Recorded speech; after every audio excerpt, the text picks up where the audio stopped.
यह कहानी है एक छोटे कस्बे के लड़के अंशु की, जिसकी माँ ने उसे बचपन से अकेले पाला था। पिता बचपन में ही छोड़कर चले गए थे और अंशु की दुनिया बस उसकी माँ सरला देवी तक सीमित थी। सरला सिलाई करके घर चलाती थी, कभी दिन भर कपड़े सीती, कभी रातों को लोगों के घर में झाड़ू पोंछा करती। लेकिन बेटे के चेहरे पर मुस्कान बनाए रखना उसने कभी नहीं छोड़ा। अंशु की छोटी सी खुशी ही उसके लिए सबसे बड़ा त्योहार थी। एक दिन स्कूल में अंशु से किसी ने पूछा, तेरे पापा कहाँ हैं? अंशु ने चुप रहकर कहा, वो ऊपर भगवान के पास हैं। शाम को वह घर आया, माँ की गोद में सिर रखकर पूछा, माँ, पापा क्यों नहीं हैं हमारे पास? सरला मुस्कुराई, बोली, क्योंकि भगवान को अच्छे लोग जल्दी चाहिए होते हैं। अंशु मासूमियत से बोला, फिर वो आपको क्यों नहीं बुलाते? सरला ने उसकी आंखों में देखा, कहा, क्योंकि मैं तेरे बिना वहां जा ही नहीं सकती। वक्त बीतता गया। अंशु बड़ा हुआ, पढ़ाई में अच्छा निकला। सरला का सपना था, मेरा बेटा अफसर बने। वह अपने बेटे को स्टेशन तक छोड़ने रोज जाती, जब वह कोचिंग के लिए शहर जाता था। कभी उसके जूतों में छेद हो जाते, तो वो रातों में चुपके से उन्हें सी देती और सुबह हंसकर कहती, देख, जादू हो गया। अंशु जानता था कि माँ झूठ बोलती है, पर वो उस झूठ को सच मानना चाहता था। एक दिन जब वह घर लौटा तो माँ बहुत खामोश थी, चेहरा पीला, आंखों में थकान। अंशु बोला, माँ, तबीयत खराब है क्या? सरला बोली, कुछ नहीं बेटा, बस थोड़ी कमजोरी है। अंशु ने कहा, डॉक्टर को दिखाते हैं। सरला ने सिर हिलाया, खर्चा बहुत है, तू पढ़ाई कर, मैं ठीक हूँ। लेकिन अंशु का मन नहीं माना। वह जबरदस्ती माँ को अस्पताल ले गया।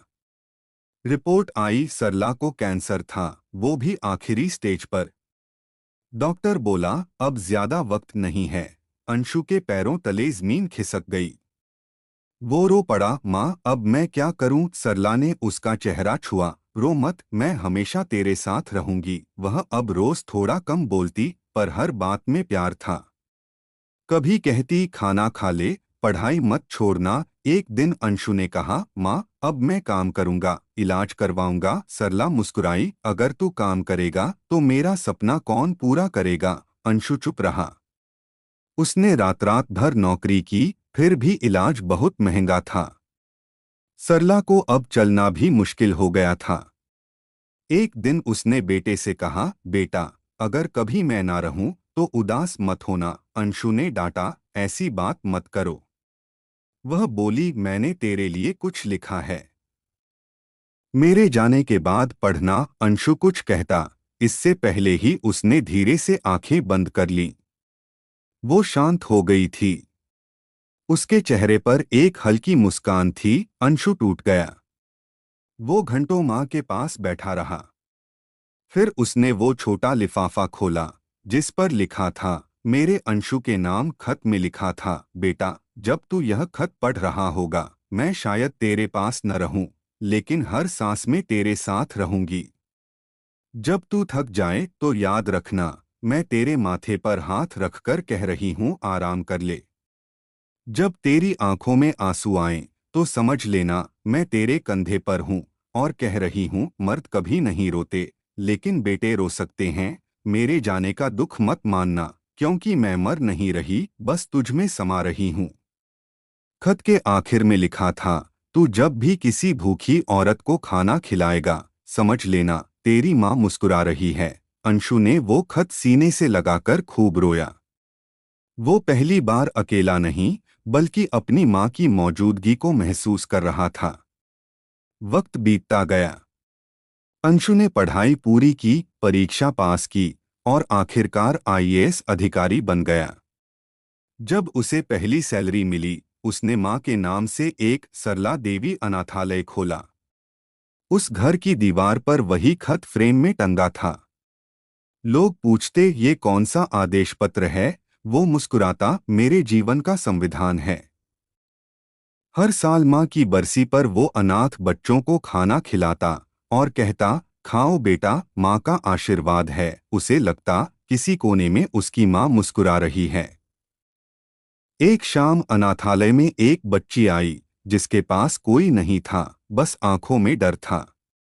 अंशु ने उसके सिर पर हाथ रखा। अब तेरे पास माँ नहीं, पर मैं हूँ। बच्ची मुस्कुराई, बोली, क्या मैं आपको पापा बुला सकती हूँ? अंशु की आंखें भर आईं। हाँ बेटा, बिल्कुल। उसी पल कमरे की हवा जैसे हल्की सी खुशबू से भर गई। वो जान गया उसकी माँ वहीं कहीं आसपास थी। धीरे धीरे अनाथालय बड़ा होने लगा। हर दीवार पर माँ का नाम लिखा था। माँ सिर्फ जन्म नहीं देती, जीना सिखाती है। अंशु अब किसी से नहीं कहता कि वो अनाथ है, क्योंकि उसकी माँ हर उस बच्चे में जिंदा थी जिसे उसने अपनाया। एक दिन रात को वह अनाथालय के आंगन में बैठा था। आसमान में चाँद था, ठंडी हवा चल रही थी। उसने धीरे से कहा, माँ, मैं अब बड़ा हो गया हूँ, पर तेरे बिना अभी भी अधूरा हूँ। तभी कहीं दूर मंदिर की घंटी बजी और हवा में एक कोमल आवाज आई, माँ कभी अधूरी नहीं छोड़ती बेटा। अंशु मुस्कुराया, आंखें बंद कीं और बोला, मुझे पता है माँ, तुम यहीं हो। उस रात वो बहुत देर तक आसमान को देखता रहा। हर तारा उसे अपनी माँ की आंख जैसा लगा। उसने मन ही मन कहा, अब मैं हर माँ के बच्चे का बेटा बनूंगा। अगले दिन उसने अपने अनाथालय का नाम बदला, माँ का घर, और उसके नीचे लिखा, यहाँ हर बच्चे के लिए एक माँ हमेशा जिंदा है। अब जब लोग वहाँ आते हैं तो कहते हैं, यहाँ कुछ अलग सी शांति है। और अंशु मुस्कुराकर कहता है, ये शांति नहीं, मेरी माँ का आशीर्वाद है।